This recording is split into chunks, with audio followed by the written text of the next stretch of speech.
Bienvenue à tous dans ce nouveau numéro de Politique Éco, un nouveau numéro consacré au programme économique du Rassemblement national. Pour en parler aujourd'hui, je reçois Jean Messia. Bonjour monsieur. Bonjour. Jean Messia, vous êtes un ancien élève de l'ENA, vous êtes haut fonctionnaire et vous êtes le délégué national aux études donc, du Rassemblement national, parti présidé par Marine Le Pen. Alors ma première question, Jean Messia, à quelques semaines maintenant de l'élection, des élections européennes, les partis et pays souverainistes pensent pouvoir arriver majoritaires maintenant dans ce Parlement européen. Ce scénario est-il le vôtre ? Évidemment, ça fait partie des scénarios que nous étudions pour une simple raison, c'est que si nous saisissons l'évolution de la scène politique européenne et même plus largement de la scène politique mondiale, nous voyons qu'il y a quand même, je dirais, une page qui se tourne. On est à un moment un peu historique, un moment charnière, où nous avons un modèle économique qui est en train de se refermer, celui de la mondialisation néolibérale, du sans-frontiérisme, de l'immigrationnisme. Et nous avons un autre modèle qui est en gestation, qui arrive petit à petit, qui fait tomber d'ailleurs les pays les uns après les autres comme des dominos. Ça avait commencé par le Brexit, ensuite nous avons eu Donald Trump, ensuite on a eu Salvini, puis Bolsonaro. Sans parler évidemment des pays qui n'ont jamais vraiment quitté le paradigme souverainiste que sont la Chine ou l'Inde. Et on voit arriver, si vous voulez, des majorités en Europe qui n'existaient pas encore il y a deux ans. Au moment des présidentielles, par exemple, il n'y avait pas Salvini, il n'y avait pas Kurz, il n'y avait pas tous ces partis qui arrivent dans les parlements nationaux comme les démocrates de Suède, etc. Donc évidemment, cette dynamique est à l'œuvre. Personne ne peut connaître son ampleur. Mais ce qui est sûr, c'est que à court ou moyen terme, la coloration politique de l'Europe va changer. Le 26 mai prochain sera probablement une première étape. Est-ce qu'on sera majoritaire ou pas? Je n'en sais rien. Mais ce qui est sûr, c'est que nous constituerons une minorité au moins de blocage, une minorité importante qui sera susceptible d'influer sur les grandes décisions du Parlement. Oui, parce que l'essentiel en fait, des décisions prises à l'échelle de l'Europe sont prises par la Commission européenne et pas par le Parlement. Donc il faudrait avoir une commission issue de membres de la mouvance nationale en Europe. Tout à fait. Alors attention, parce que depuis justement le traité de Lisbonne, qui, rappelons-le aux téléspectateurs, n'est rien d'autre que la reprise de la Constitution européenne qui avait été rejetée par les Français en 2005. Donc elle avait été rejetée par la porte et ils nous l'ont imposée par la fenêtre, si j'ose dire, en 2008. Donc le traité de Lisbonne prévoit effectivement des prérogatives élargies au Parlement européen. C'est plus le Parlement européen des années 90. Donc par exemple, il adoube la Commission. Il adoube également le budget européen. Donc c'est pas grand-chose, mais c'est pas rien non plus. Quoi qu'il en soit, de ces élections européennes, nous attendons surtout un grand symbole. Imaginez que les députés souverainistes des différents pays représentent 30 à 40 ou voire la majorité. Ça serait un coup de secousse, quand bien même le Parlement européen ne dispose pas des prérogatives indispensables pour réformer l'Europe de fond en comble. Mais quand même, ça sera une première pierre à cet édifice d'une Europe des nations que nous souhaitons construire avec nos alliés et partenaires. L'Europe de Bruxelles nous oriente actuellement vers une Europe fédérale, alors que les partis dits nationaux veulent plutôt une Europe des nations. Est-ce que vous pensez qu'on puisse réformer l'Union européenne de l'intérieur ? Le problème, c'est que Emmanuel Macron, qui est le seul représentant finalement de ce paradigme fédéral européen, puisqu'on a vu récemment qu'il s'était adressé par voie de presse à la totalité des pays européens. Il a monopolisé plusieurs heures d'antenne en Italie pour exposer son projet. Et chose qui passait un peu inaperçue, c'est la réponse cinglante qui lui a été adressée par la présidente de la mouvance chrétienne démocrate, donc celle à laquelle appartient Angela Merkel, et probable future chancelière d'ailleurs d'Allemagne, qui a renvoyé en quelque sorte Macron dans son coin. C'est-à-dire qu'elle lui a fait valoir que l'Allemagne était fédérale à condition que le fédéralisme, je dirais, lui bénéficie pleinement et totalement. Donc Macron est un peu isolé sur la scène européenne. Et à partir du moment où l'Europe n'est que, je dirais, le reflet des majorités politiques qui vont se dégager dans les pays membres, tout est possible. Je veux dire, après tout, nous sommes rentrés dans cette Europe fédérale à partir des années 90 parce que tous les pays de l'époque étaient d'accord. Et le consensus s'est fait autour, par exemple, du traité de Maastricht et de l'évolution vers l'union économique et monétaire. Donc on voit bien en fait que l'Europe reste quand même l'agrégation de ces nations et les décisions qui sont prises au niveau de l'Europe découlent toujours d'un consensus entre les pouvoirs politiques présidents aux destinées des États-nations. Donc il suffirait que demain ces majorités changent et que nous ayons à la tête des principaux pays européens des partis souverainistes et des partis identitaires pour que du coup l'Europe en tant qu'ensemble change et adopte la couleur de ce nouveau paradigme. Alors Jean Messia, il y a un événement dans les prochains jours qui risque un petit peu, je pense, de changer la donne des élections européennes, c'est le Brexit. Il semble que le Premier ministre britannique Theresa May ait beaucoup de difficultés à faire passer son projet de loi qui permettrait donc ce Brexit. Comment expliquez-vous ces difficultés ? En fait, comme je disais tout à l'heure, nous sommes dans une période de transition entre deux mondes, entre deux modèles.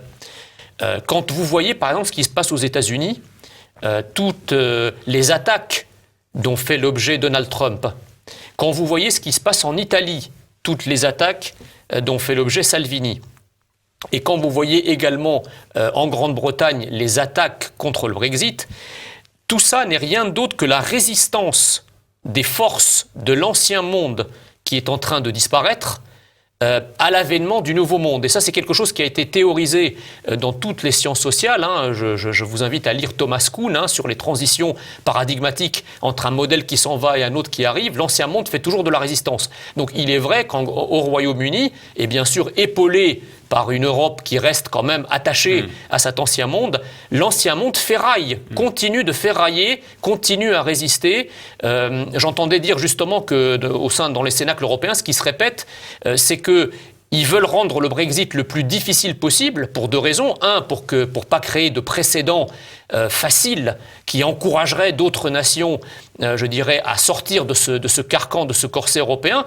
Et la deuxième chose qui est plus intéressante, c'est de dire finalement, plus on le laisse traîner ce Brexit, plus il y a des chances que les Britanniques changent d'avis et que si jamais, dans un terme rapproché, il y avait un deuxième référendum qui décidait de rester à l'intérieur de l'Union européenne, eh bien au moins on n'aura pas tout détricoté et on n'aura pas tout jeté à la poubelle et il sera possible en fait d'assurer une sorte de continuité. Donc en fait il y a l'expression populaire du Brexit, il y a les anciennes forces de l'ancien système qui continuent à résister et qui espèrent effectivement ne pas casser la présence du Royaume-Uni en Europe pour donner une chance de faire revoter le peuple britannique, ce qui est évidemment un crime de lèse-démocratie.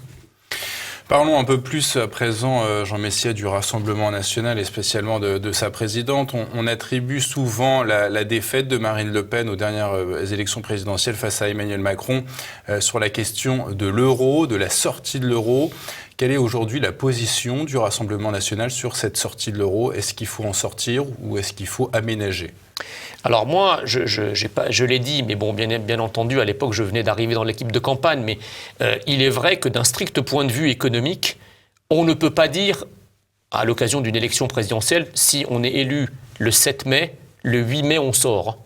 D'abord parce qu'une décision de politique monétaire, quelle qu'elle soit, ne peut être annoncée avant.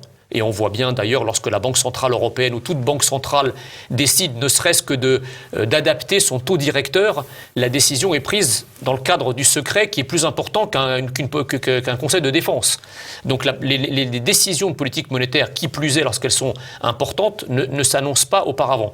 La deuxième chose, c'est qu'on peut changer de monnaie. Je veux dire, les gens qui vous disent que c'est pas possible, c'est faux. On l'a déjà fait dans un sens. Exactement. Dans les années 90, on a bien abandonné un franc français que nous avions depuis 800 ans au profit d'une nouvelle monnaie qui s'est appelée l'euro.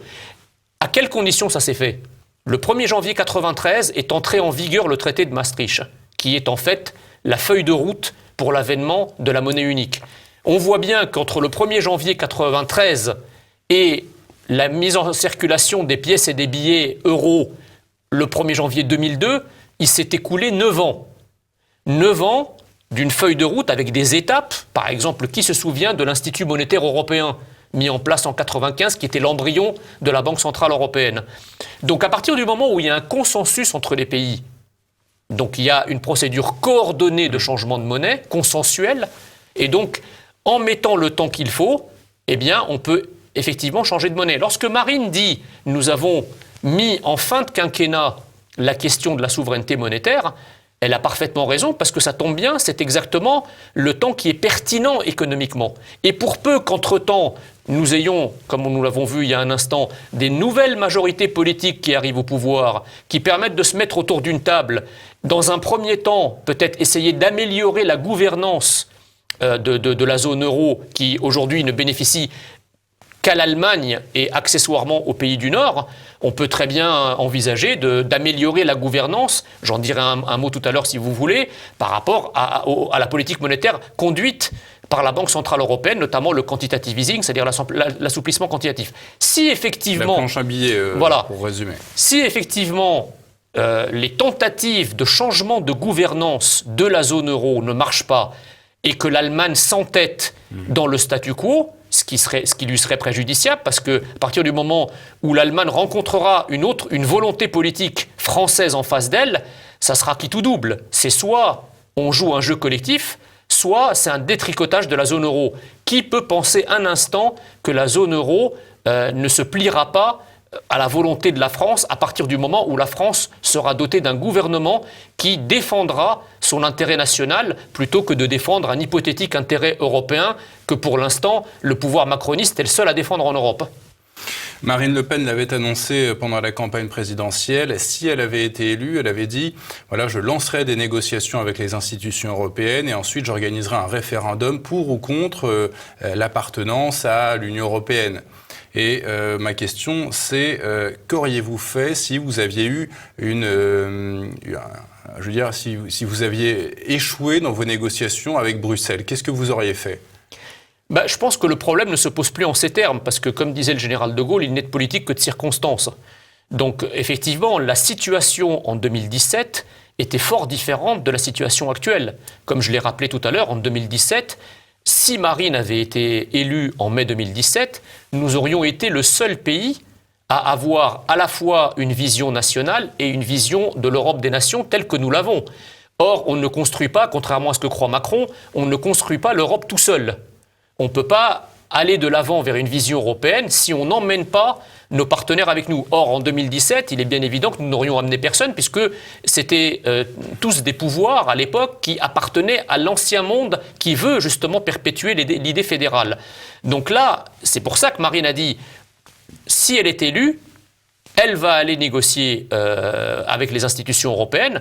Aujourd'hui, c'est beaucoup plus facile, d'une certaine façon, parce que nous avons des alliés au sein de l'Union européenne. Je parle bien sûr de l'Autriche, de l'Italie, je parle aussi des pays de Visegrad, de la Hongrie, etc. Et demain, peut-être aussi de l'Allemagne, parce que l'Allemagne ne va pas rester en dehors de l'évolution mondiale et de l'évolution européenne pendant très longtemps. Donc, il faut s'inscrire vraiment en dynamique, pas analyser les choses en statique comparative, mais s'inscrire dans cette dynamique de changement, dans cette dynamique de changement du monde et de l'Europe, vers des visions plus nationales, plus souverainistes, plus identitaires, qui sont en train de conquérir petit à petit les peuples, on l'a bien vu, et donc qui peut, dans des démocraties contemporaines, bien entendu, les pouvoirs suivront.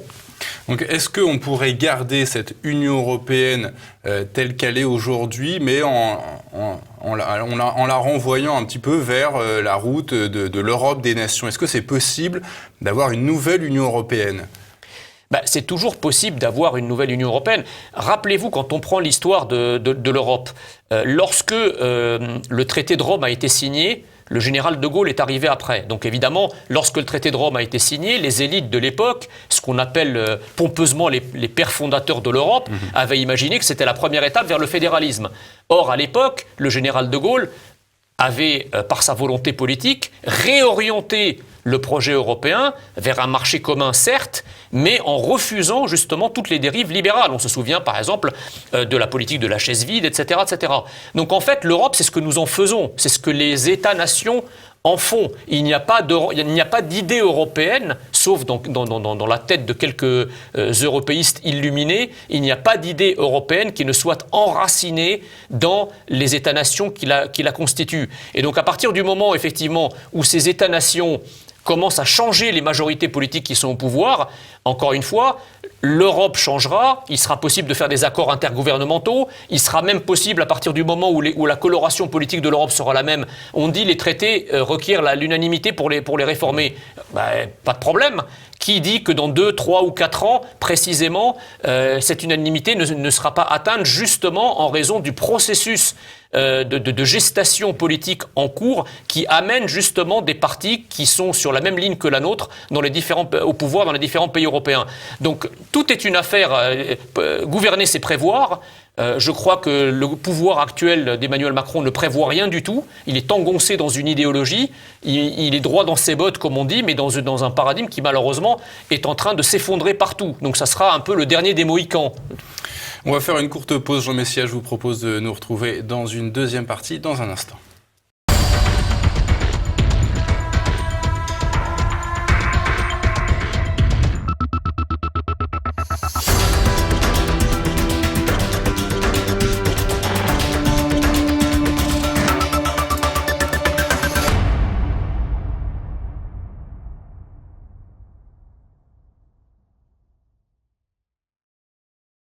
Toujours en compagnie de Jean Messia, membre du Rassemblement national, pour parler du programme économique du Rassemblement national, comme je viens de le dire. Excusez-moi, Jean Messia.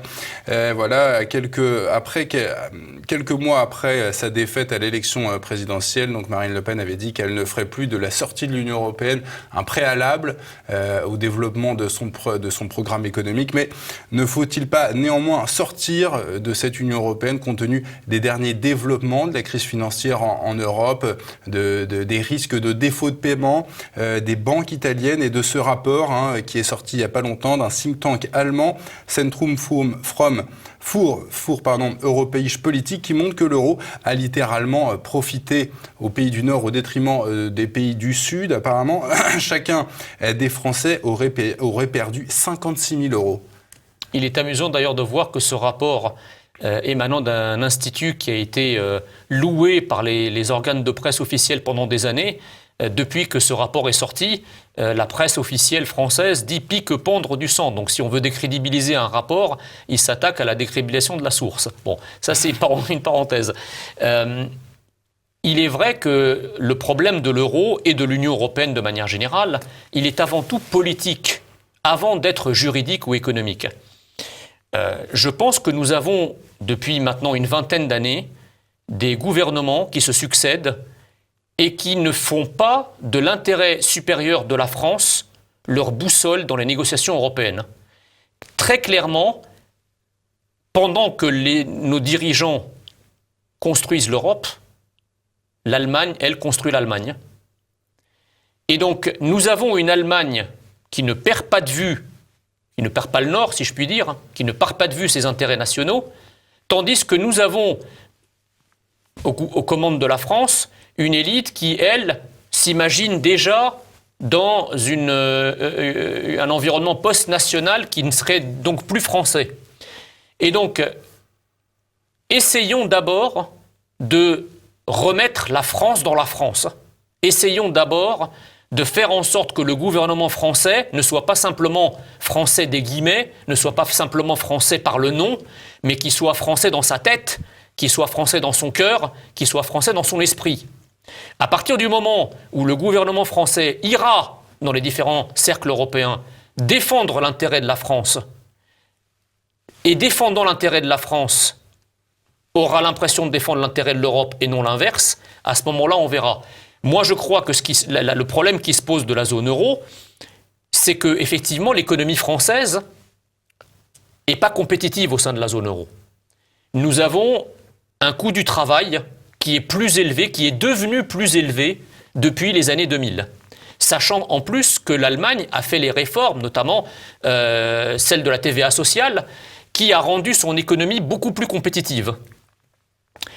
Pour donner un chiffre, les coûts du travail en France ont augmenté entre 2000 et 2018 de 56%, quand le coût du travail allemand n'a augmenté que de 38%. Donc nous arrivons dans un différentiel de coût du travail qui plombe notre compétitivité. Naguère, avec l'euro, nous pouvions dévaluer et rétablir de manière certes artificielle, mais immédiate, le niveau de compétitivité français par rapport à la compétitivité allemande. Aujourd'hui, vous parlez du protectionnisme possible. Intelligent, cette expression qui a été d'ailleurs un petit peu développée par Florian Philippot lorsqu'il était membre du Rassemblement national, en tout cas du Front national à l'époque. Est-ce que vous pouvez nous expliquer ce qu'est ce protectionnisme intelligent ? Justement, je vais poursuivre ma réponse antérieure parce que ça va répondre à celle-ci. Donc, si vous voulez, le problème aujourd'hui, c'est qu'il faut baisser le coût du travail, non pas baisser les salaires, comme je l'entends, parce que le travailleur français, le salarié français n'est pas plus payé que le salarié allemand.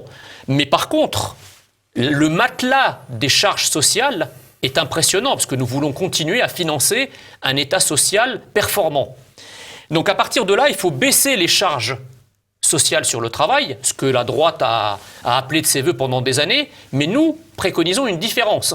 C'est qu'en fait, au lieu de baisser les charges sociales et d'augmenter la TVA ou l'impôt sur le revenu, bref, tous les restes de la fiscalité, avec ce jeu de bonneteau fiscal permanent dont les gouvernements successifs se sont fait la spécialité, nous envisageons au contraire de faire payer ceux qui profitent de la France, en quelque sorte. Le premier profiteur de la France, ce sont les pays extra-européens qui, effectivement, nous infligent des déficits commerciaux abyssaux.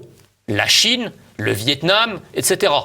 Donc, il n'est pas impossible de taxer les produits en provenance de ces pays. Alors, vous me direz... Alors, tout le monde va vous dire, les libéraux les premiers, mesures de rétorsion, on ne va pas pouvoir, ils vont nous taxer les produits qu'on va leur exporter.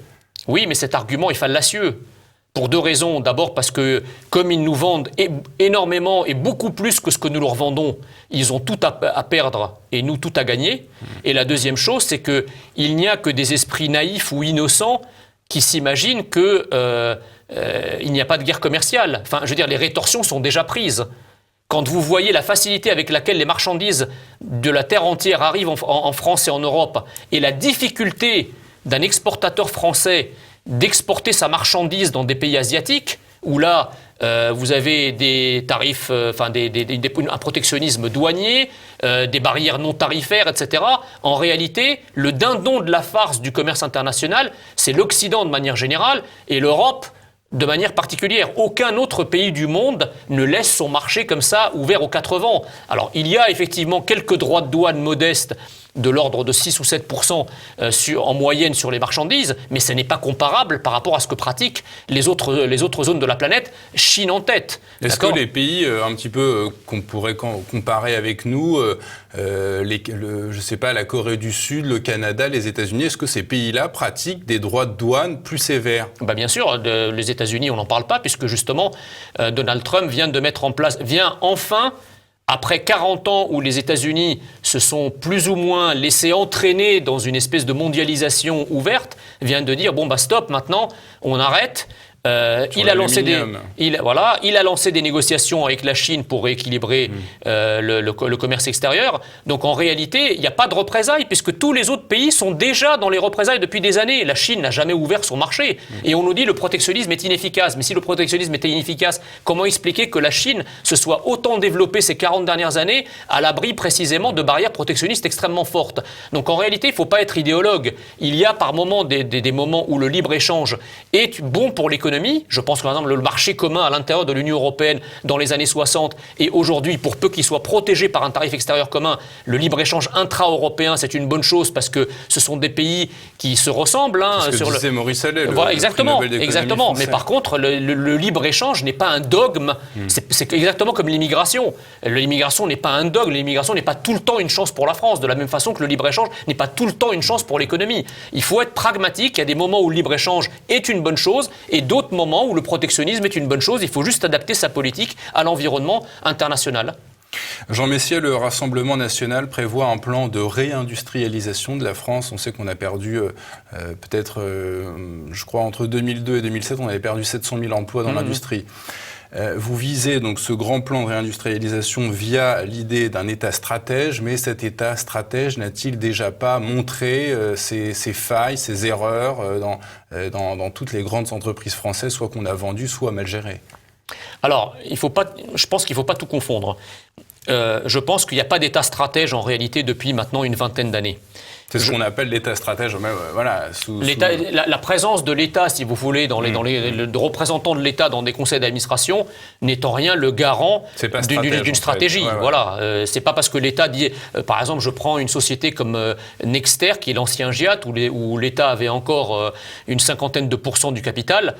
L'État n'agit pas sur la stratégie de cette entreprise et c'est un partenaire dormant. Alors quelle stratégie le Rassemblement national vit? Le problème, si vous voulez, c'est que justement, faute d'avoir protégé nos industries et nos entreprises pendant les 30 dernières années, nous avons mis le travailleur français, le salarié français, qui a un coût horaire de 12 ou 13 euros, en directe concurrence avec un salarié chinois ou vietnamien qui, lui, est à 2 ou 3 ou 4 euros de l'heure. Et donc, en réalité, à travers les marchandises, ce sont des systèmes économico-sociaux qui se font concurrence. Nous entendons d'abord reprotéger, par le protectionnisme intelligent, reprotéger notre marché. Et ensuite, évidemment, l'État doit avoir une stratégie de réindustrialisation qui ne sera pas immédiate. Je prends par exemple l'industrie du meuble. Aujourd'hui, vous avez plusieurs grandes enseignes comme Ikea, comme But, comme Conforama et d'autres qui continuent à vendre du meuble. Aujourd'hui, en France, la production de meubles peut, par exemple, représenter 3 ou 4%. Eh bien, on fera de grandes assises de l'industrie du meuble où on imposera aux enseignes qui vendent d'avoir 3 ou 4% de leurs étals faits de produits français. Le but étant de faire marcher l'offre et la demande sur ces deux jambes. C'est-à-dire, d'une année sur l'autre, augmenter la proportion de produits français exigés, et de l'autre côté, recréer la filière avec la mise en place de plans de formation, la mise en place d'apprentis, etc., etc. Alors évidemment, ça va prendre 5, 10, 15 ans, mais bon, les combats qu'on est sûr de perdre sont ceux que l'on ne mène pas. C'est précisément ce qui manque à la France aujourd'hui, une vision de long terme qui donne du souffle, qui donne de l'espérance à notre économie. On ne peut pas laisser comme ça notre économie ouverte à 4 vents se désindustrialiser et ça va continuer, parce que rien n'est fait en la matière. Rien n'est fait. Alors justement, pour redonner du souffle et pour faire quelque chose, comment réserver aux entreprises nationales les commandes publiques, puisque vous savez qu'il existe ces fameux appels d'offres européens. Comment justement contourner ces appels d'offres européens? Écoutez, l'Allemagne le fait très bien. Quand vous allez en Allemagne, je prends un exemple très simple, les voitures de police allemandes, vous ne voyez pas de Peugeot ou de Fiat. Chez nous, les voitures de police, c'est des Skoda, des Ford, un peu de Renault ou de Peugeot de temps en temps. Alors comment ils font? Parce qu'à l'intérieur, justement, de ces traités européens ou de ces règles européennes, il y a toujours moyen, lorsque, encore une fois, vous êtes mu par un intérêt national, eh bien, de faire en sorte que vous formuliez la demande ou le marché de telle sorte à ce que vos entreprises nationales en bénéficient. Les Allemands le font très bien, les Italiens le font très bien. Et pourquoi la France ne le fait pas? La France ne le fait pas parce qu'encore une fois, nous voulons être plus royalistes que le roi, nous voulons construire l'Europe, nous voulons montrer concrètement que l'Europe existe à travers des flottes de voitures qui seraient européennes, mais le problème c'est que nos dirigeants sont les seuls dans ce délire. Les autres nations, en réalité, privilégient leur production nationale et ils font bien parce que, à la limite, si c'était réciproque, c'est-à-dire si on avait des Ford ou des Fiat ou des Volkswagen et que par ailleurs la police allemande ou la police italienne avait nos marques à nous, ça serait du donnant-donnant, mais là c'est pas le cas. Merci Jean Messia, je vous propose de refaire une courte pause, on va se retrouver dans une minute. Merci Jean Messia.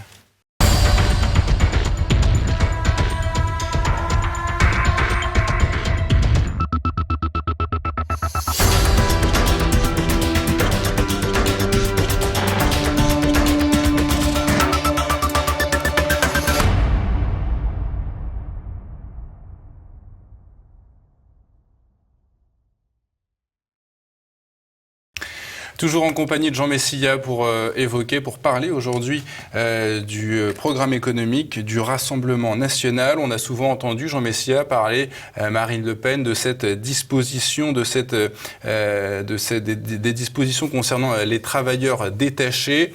Est-ce que si vous vouliez remettre en cause ce système, est-ce que vous n'auriez pas peur qu'il y ait une augmentation du travail au noir en France ?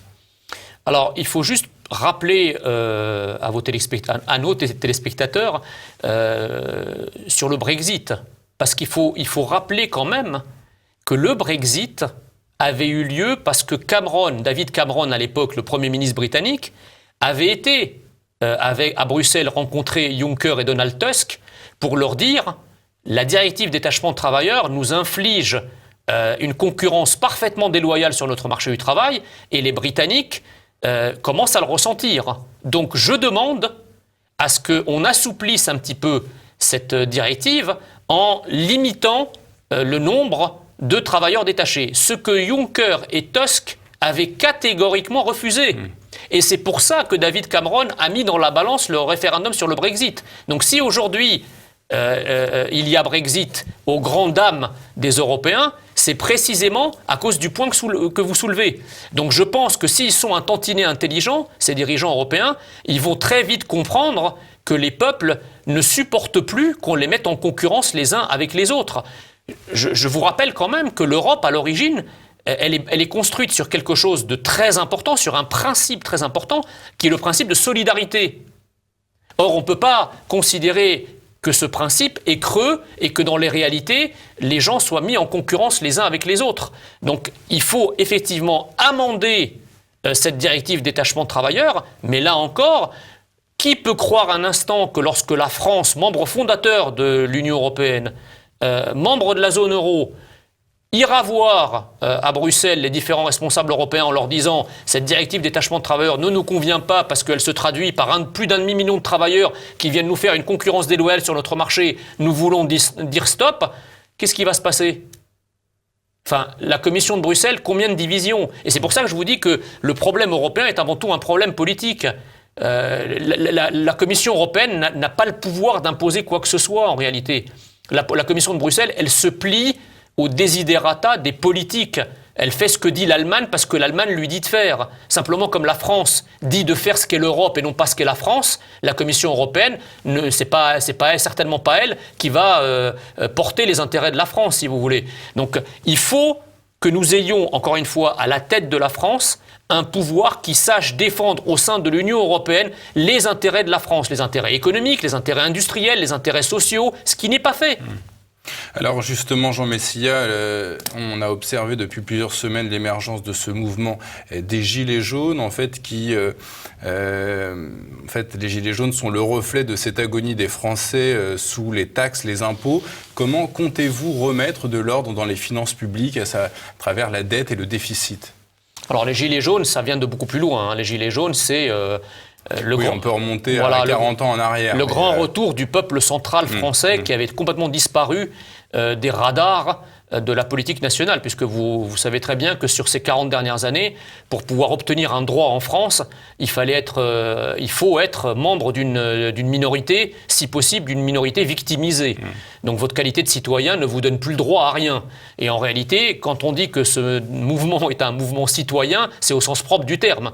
C'est que les gens veulent être reconnus non pas en tant que membres d'une minorité quelconque, mais en tant que citoyens français. Ils veulent avoir des droits dans leur propre pays. Bon, alors après, c'est beaucoup plus long à dire que la façon dont le mouvement a évolué dans les grandes agglomérations.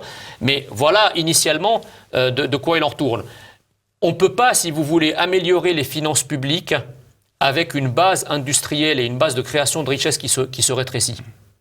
Parce que lorsque vous avez une croissance anémique, en réalité, la politique fiscale va se réduire, comme je le disais tout à l'heure, à un jeu de bonneteau fiscal. C'est-à-dire, on va dire, OK, on baisse sur les retraités, mais on va augmenter sur l'impôt sur le revenu. On baisse l'impôt sur le revenu, il faut augmenter la TVA. Mais en réalité, c'est toujours le même contribuable qui paye tout.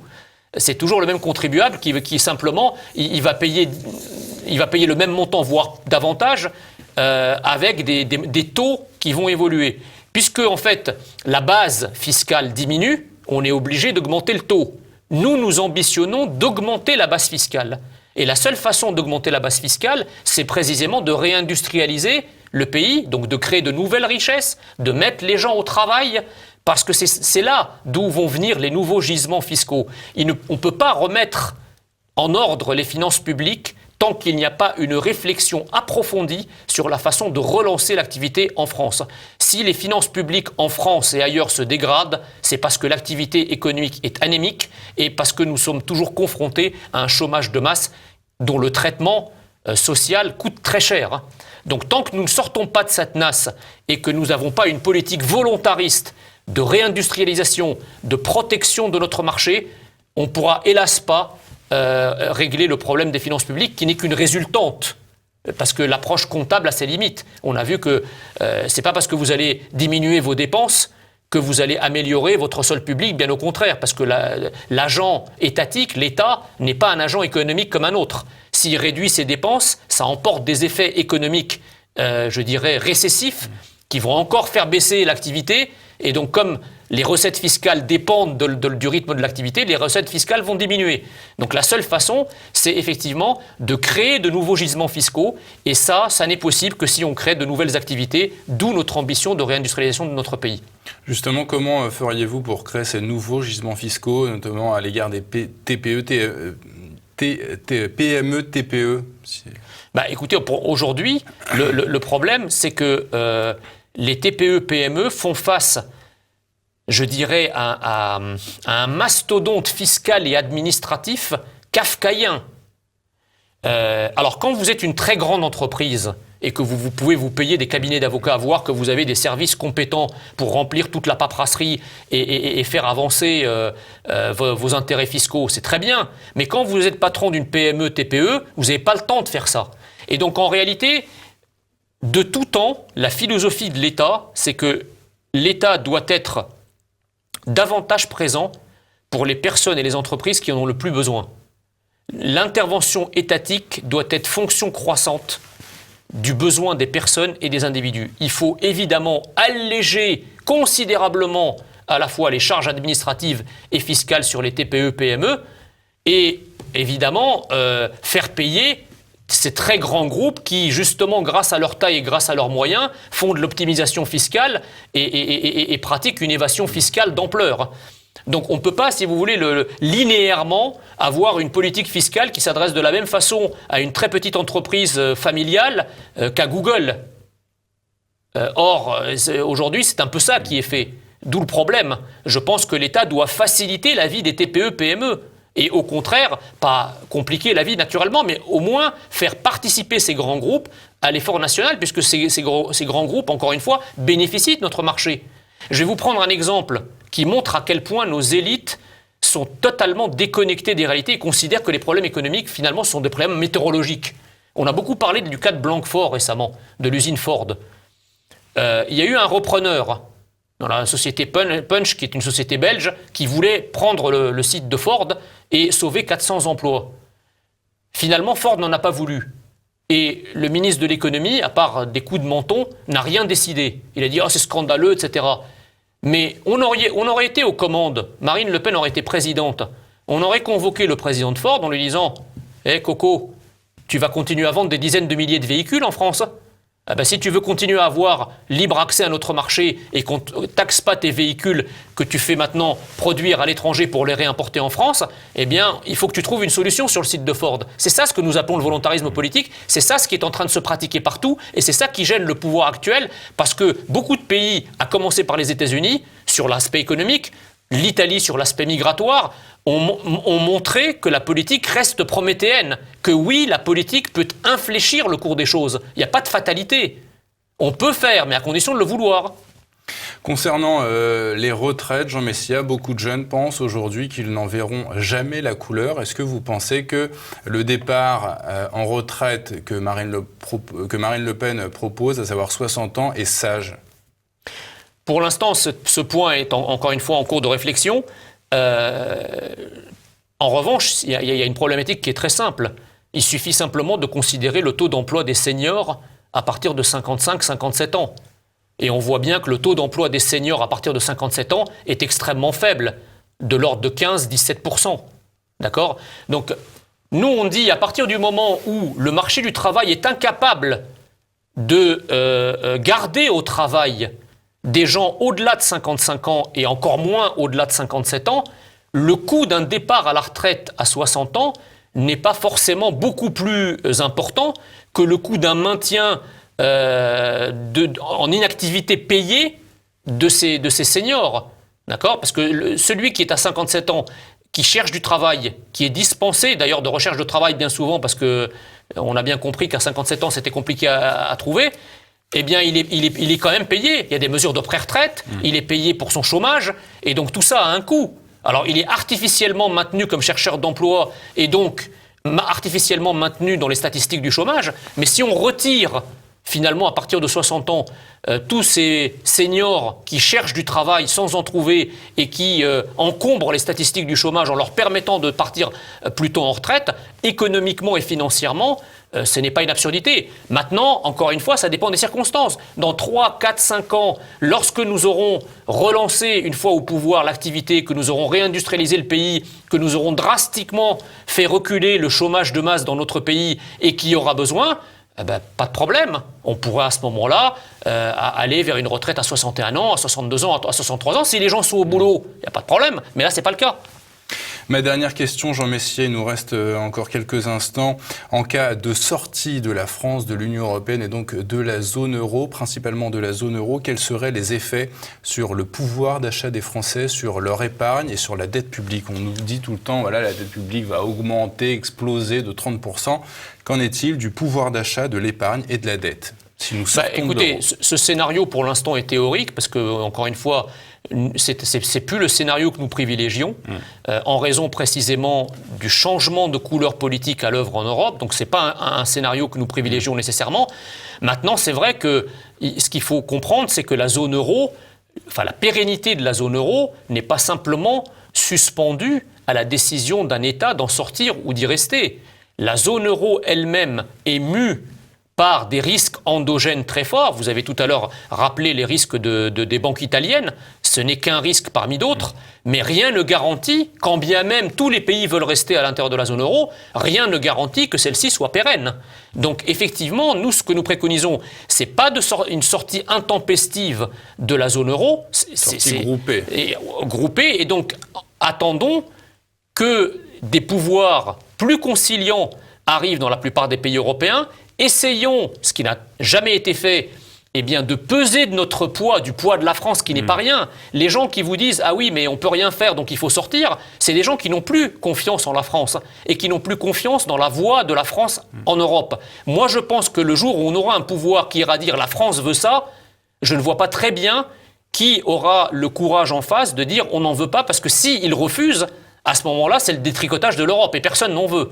Donc en fait, c'est une négociation pour maintenir la zone euro et pour maintenir l'Union européenne, mais dans le cadre de négociations renouvelées avec un pouvoir français qui arrive avec sa propre feuille de route, exactement comme tous les autres pays européens arrivent avec la leur, d'accord ? Et le jour où la France arrivera avec sa propre feuille de route nationale, là vous verrez que l'Europe changera. Et si elle ne change pas, le scénario de sortie est toujours ouvert. Je veux dire, on n'est pas fermé à ça. Mais nous disons, une occasion unique se présente aujourd'hui avec ces nouvelles majorités en Europe, de refonder l'Europe politiquement avec ces nouveaux partenaires.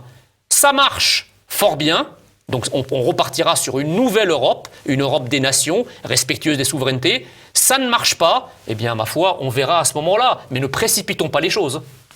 Ne précipitons pas les choses, ça sera le mot de la fin, cher Jean Messia. Je pense que vous aurez l'occasion de revenir sur notre plateau à l'issue de ces fameuses élections européennes qui auront lieu au mois de mai. Mais Jean Messia, merci d'être venu sur le plateau de TV Liberté. Merci.